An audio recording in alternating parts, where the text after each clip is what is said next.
Just because you've received $200,000 from us doesn't entail any obligation on our part. My eldest son's wife admonished me, despite my footing the bill for their new house. Reflecting back 15 years to when my husband passed away, it was an immensely challenging period to raise children as a single mother. The bankruptcy of Lehman Brothers had triggered waves of recession, making job opportunities scarce, particularly for someone like me who could only manage part-time work at the time. Full-time employment felt like a distant dream. How he persevered through those hardships and pulled myself out of poverty, I managed to purchase a new apartment for my eldest son and his wife. However, instead of gratitude, my eldest son's wife continued to show disrespect. Frustrated and at my wit's end, I turned to my son, asking if he had anything to say while his mother was being treated so poorly. His indifferent response stung. "See what happens when you stop paying." That moment, something inside me snapped. "Well then, I will," I declared, cutting off all payments. And thus, I am Emma, currently 53 years old, a single mother who raised 2 boys on her own. I got married at 20, bore my eldest son Edward at 22, and 3 years later, welcomed my second son George into the world. Life was good with my loving and family-oriented husband, who worked for a small to medium-sized enterprise. Our modest lifestyle reflected our financial situation. We made do with the cheapest groceries, indulging in grilled meat only on payday. Tragedy struck when my husband died in a car accident, leaving us without his income. The savings we had set aside quickly dwindled, and I found myself working tirelessly to make ends meet. Despite my efforts, full-time employment eluded me, and part-time jobs paid meager wages. I refused to resort to work that exploited my sexuality, despite the potential for higher earnings. Desperate to improve our situation, I turned to the computer my late husband had purchased and explored ways to earn money online. Starting a blog titled Single Mom's Child Rearing Struggles, I subtly incorporated affiliate marketing, hoping to supplement our income. To my surprise, the blog gained traction rapidly, attracting attention from online articles and magazines, resulting in a steady stream of income deposited into my account every month. Requests for lectures started pouring in, and before I knew it, I had earned the title of Queen of Affiliate Marketing. Leaving behind my day and night part-time jobs, I made affiliate marketing my primary source of income, hosting lectures and seminars on the side. Suddenly, I found myself living a lifestyle so opulent that it seemed unbelievable compared to the days when I struggled to afford even a school backpack for George. However, as our financial situation improved, cracks began to appear in our family dynamic. Edward, basking in newfound extravagance, neglected his studies and ended up failing a year of high school. Refusing to repeat the grade, he dropped out altogether, immersing himself in the nightlife scene and falling in with a troublesome crowd. Looking back, I realized how foolish I was to get carried away by my newfound success, neglecting my role as a mother. Caught up in the whirlwind of lectures and accolades, I failed to be there for my sons during their crucial adolescent years. Instead, I showered Edward with money whenever he asked, oblivious to the harm it was causing. While Edward spiraled into trouble with the law, George, in stark contrast, remained steadfast in his studies, distancing himself from negativity and injustice. Their paths diverged drastically, straining their relationship. George, witnessing Edward's aimless existence, voiced his concerns, urging me to stop enabling him. Determined to help Edward find purpose, I secured him a job at a publishing company through a connection. Yet despite my efforts, Edward's disregard for responsibilities led to his eventual dismissal, leaving me frustrated and disappointed, especially considering the publisher's support in turning my success stories into books. I found myself apologizing once again, this time for the irresponsibility of my over 20-year-old son. However, to my surprise, they offered their own apologies, admitting that our guidance had been lacking. It was a bitter experience for all involved, leaving no one feeling fulfilled. Feeling unfit to be used by others, I resolved to venture into something on my own. Despite his own lack of perseverance, Edward finally expressed an interest in starting his own business. I invested in his venture, an import business, only to suffer significant losses when he treated it more like a series of sightseeing trips than a serious endeavor. Optimistic due to my extensive network of friends, Edward then turned to network marketing. In support, I purchased pots and water purifiers, hoping for success. Unfortunately, this too ended in failure. Matters worsened when Edward registered George as a member without his consent, damaging their relationship and leading to more apologies from us.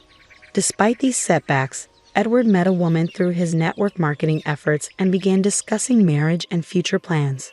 Hoping it would inspire responsibility, I supported him once more, buying a new condominium for their home. However, their life remained unstable, and they forewent a wedding ceremony. Their next idea was to open a wine bar in New York as a couple, and I provided the startup capital. With Edward now 30 and married, it was clear he couldn't rely on his parents forever. Despite previous failures, we decided to open the bar as a corporation, both holding representative rights. Despite my warnings that this was the final chance, Edward remained indifferent. He boasted about his import connections, but seemed more interested in nightly gatherings with friends than in running a successful business. Despite my efforts to guide him, his behavior left me speechless and disheartened, especially when his wife suggested marketing tactics to keep the bar afloat. As his mother, witnessing Edward's drunken antics, I couldn't help but feel a mix of disbelief and disappointment. His irresponsible words still lingered, but it was his wife's attitude that truly disgusted me. My family is super wealthy, you know. Though I might not look like it, I'm from a good family. So I can help out if you're in trouble with money, she'd say, holding an empty wine bottle. Her favorite phrase. I had only met her parents once during the marriage introduction, and they didn't exude wealth. Her imposing older brother, Kevin, who seemed to be in charge, made a stronger impression. Edward's odd fondness for his brother-in-law left me uneasy. Months after the shop opened, it was hemorrhaging thousands of dollars monthly, depleting all the startup capital I had provided. Despite my efforts to cover the deficit, Edward and his wife remained unconcerned. Distraught, I turned to my younger son, George, for advice. Though he had been avoiding Edward since the network business incident, he listened kindly and promised to investigate. A week later, I visited the shop again. It was nearing month-end, and rent and utility deadlines loomed. The shop should have been bustling, but it was empty except for Edward, his wife, and Kevin's group, all getting drunk. Approaching Edward, I calmly expressed my concerns. But before he could respond, his wife interjected, her speech dripping with entitlement. Her callousness was too much to bear. You promised to work hard with Edward, I retorted, unable to stay silent. What is this situation? I couldn't understand why they spent every day getting drunk with Kevin's friends. Today, I decided to confront them about the situation. I didn't anticipate a satisfactory response from my clearly intoxicated daughter-in-law. Instead, it was my brother-in-law who spoke up. What are you talking about? If you close the shop, it will only damage your own reputation. After all, you're a joint representative, he asserted, lounging back on the sofa with a domineering air, showing no respect for his elders or relatives. You're just nouveau rich who doesn't know how to use money. That's why we're spending it for you, he continued, bombarding me with unbelievable words. Overwhelmed by his audacity, I finally became emotional. An exchange of heated words ensued, and I couldn't hold back any longer. I'm the one who provided the money to open this store and for your apartment. How can you say such terrible things? I exclaimed, feeling the weight of my husband's absence keenly. Unable to tolerate the insults any longer, I turned to Edward, hoping for support. But he remained silent, even as his mother was being insulted in front of him. Then try stopping the payments, he retorted callously, his words cutting deep. Something inside me snapped. I'd be happy to do just that, I declared, leaving the shop with those words ringing in the air. As I exited, I heard her shouting after me, as if to ensure I heard her challenge. Days passed, and at the turn of the month, they summoned me to the store. It seemed they were feeling the pressure from all sides due to the missed payments. Reassuringly, George agreed to accompany me. Arriving at the shop, I found Edward, his wife, and Kevin waiting. Kevin, ever the provocateur, remarked sarcastically about George's presence, insinuating he was my bodyguard. Thankfully, Edward clarified that George was his younger brother, and Kevin seemed to understand, his speech surprisingly clear without the influence of alcohol. However, I noticed something amiss. Edward remained standing while his wife and brother-in-law lounged on the sofa. Kevin wasted no time in addressing the situation, his tone heavy with accusation as he rested his feet on the table. I couldn't contain my anger at his utterly outrageous behavior and snapped back, reminding him that it was none of his business. But George intervened. urging us to continue as it wasn't entirely unrelated. Introducing himself once more, he revealed his profession. I am George, an attorney. I am going to sue Millie and Kevin, who claims to be her brother, for fraud and embezzlement. His calm demeanor left the three of them puzzled. When did you become a lawyer? Edward asked incredulously, as George had still been a high school student during the network business incident that caused a rift between the brothers. Since then, Edward and George hadn't communicated much, leaving Edward in the dark about George's endeavors. Undeterred, George proceeded to lay out the facts.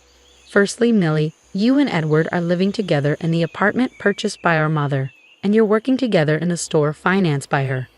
However, since you haven't submitted a marriage certificate yet, your arrangement is considered a de facto marriage. Ignoring Edward's question, George pressed on. Interrupting, Edward turned to Millie in surprise, questioning whether they had indeed not submitted their marriage certificate. Flustered, Millie settled back onto the sofa, struggling to find her words. Realizing that George had likely uncovered this information beforehand, he smoothly continued.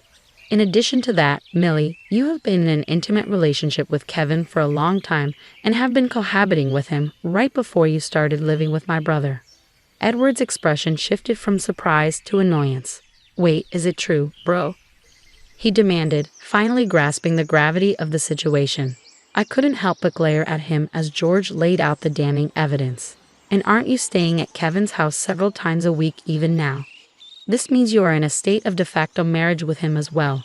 You have deceived Emma and Edward and used them for your money-making. This can be interpreted as a fraud charge, George asserted. My eldest son's wife was thrown into disarray by George's words. She turned to Kevin, sitting next to her, seeking clarification. Wait a minute. What does this mean, Kevin? Didn't you say that it wouldn't be a crime as long as we were just deceiving Edward?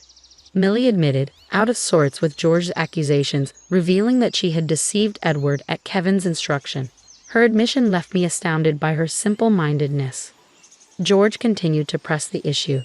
Kevin and Millie, both of you faked a relationship with the intention of earning money.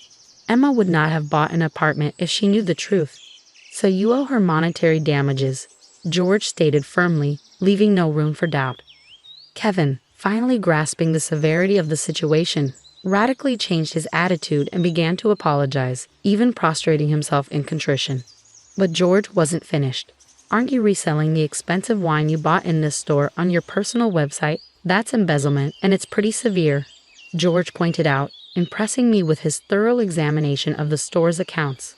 As Kevin's past offenses came to light, Millie interjected, revealing that they were both currently on probation. George explained that probation sentences are cumulative, meaning previous offenses would add to the current one. Millie realized the gravity of their situation, understanding that they might not be free for more than 20 years. With evidence of embezzlement, fraud, and monetary damages, George made it clear that they needed to be prepared for the consequences. The weight of their actions hung heavy in the air as the reality of their predicament sunk in. I may not fully grasp the legal intricacies, and George's actions might seem harsh, but it's clear these are serious crimes. Finally understanding the gravity of their actions, the two of them bowed before us in silence. So I was a victim of fraud. Thanks, George, you saved me, Edward remarked, acknowledging George's role in uncovering the truth. However, when George announced plans for a civil lawsuit against them, Edward was taken aback, finding the situation too complicated to comprehend. Despite being one of the business associates, George sought damages for the store's losses caused by Kevin's mismanagement and warned Edward of potential criminal charges if he continued to turn a blind eye. As they pleaded for leniency, I realized George had been aware of Millie's actions since the network business incident. His dedication to justice and his meticulous investigative skills, honed while studying law and working at a detective agency, were evident. Despite his firm stance, I couldn't help but marvel at his growth from a bullied child to a capable adult. Ultimately, George chose not to press charges immediately, citing the statute of limitations for fraud cases. He observed their behavior, hoping for genuine reflection and change of heart, and change they did. Millie now works diligently at a nursing home, while Kevin dedicates himself to church duties as a priest apprentice. Even Edward, once a cause for concern, has distanced himself from his past associates and runs the wine bar with integrity. Their transformations give me hope for the future. Perhaps it's time to celebrate their progress with a launch party for the wine bar. And as I reflect on the twists and turns of this journey, I consider writing a book to capture the remarkable story of redemption and growth.